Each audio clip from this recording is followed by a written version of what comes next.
Nah, pola asuh disiplin yang salah. Nah, ini kita lihat ya. Pola asuh disiplin yang salah, ini di slide berikutnya ya. Eh, nampaknya admin belum menggeser ini ya. Nah, pola disiplin yang salah yaitu di mana yang pertama adalah melakukan kekerasan fisik pada anak, memukul, menjewer, mencubit. Nah, ini pola disiplin yang salah. Ini tidak menumbuhkan kesadaran.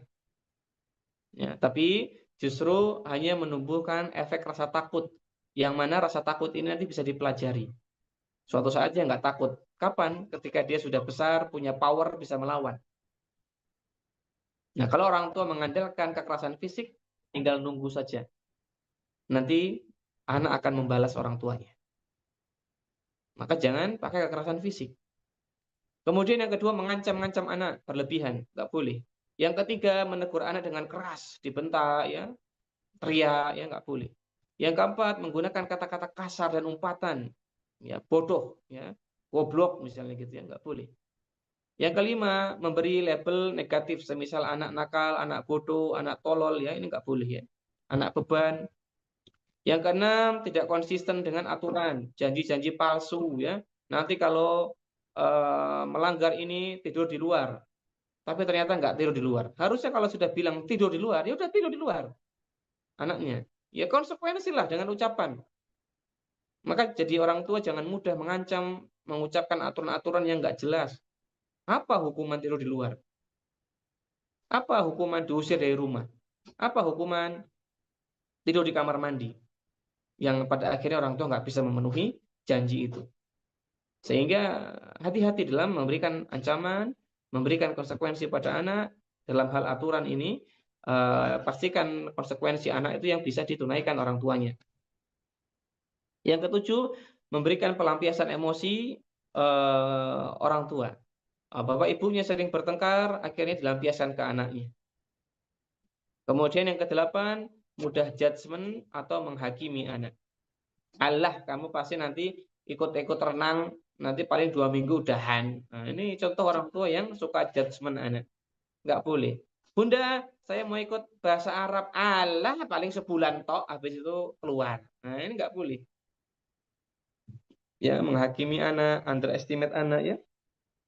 Ya, judgement anak ini harus dihindari oleh setiap orang tua. Orang tua itu harusnya melatih komitmen. Bunda mau ikut bahasa Arab. Oke, kali ini harus komitmen ya, Nak ya. Jangan sampai seperti sebelumnya. Kakak tidak bisa komitmen. Nah, kalau bisa lanjut selama 6 bulan, maka ada rewardnya. Kalau sebelum 6 bulan sudah berhenti, maka ada punishmentnya. Gitu aja. Nggak usah dikasih label-label yang jelek atau bahkan menjudgment anak. Nah, mungkin demikian ayah bunda. Rahimani wa rahimakumullah. Kita lanjutkan ke slide berikutnya.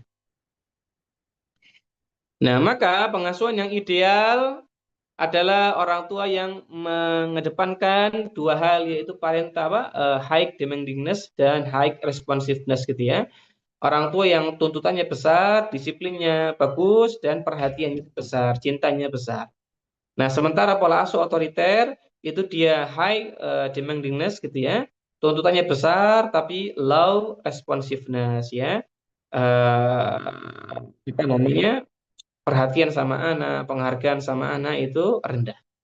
Tuntutan tanpa perhatian memunculkan sikap arogan, keras, dan otoriter. Nah, berikutnya, terakhir.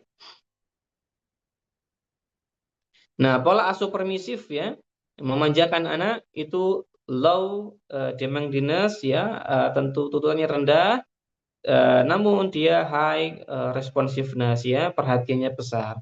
Perhatian tanpa tuntutan memunculkan sikap acuh ya, cuek ya, apa namanya efikasi empati yang rendah ya, memanjakan dan pembiaran.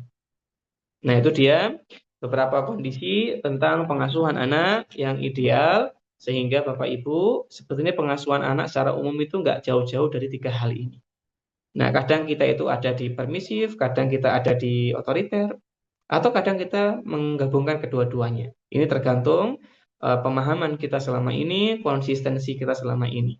Nah, kita mau ada di mana ini ya pengasuhannya. Dan peneliti memang belum menemukan model yang lain selain tadi. Nah, sebenarnya ada 3 hal tadi, 3 model pengasuhan tadi, di mana ada yang otoriter, Ada yang permisif ini walaupun jadi dua ya, ada yang mengabaikan, acuh ya, atau neglected, ada yang indulgent yang memanjakan anak. Kemudian yang ketiga ada yang pengasuhan antara otoriter dan permisif, namanya otoritatif.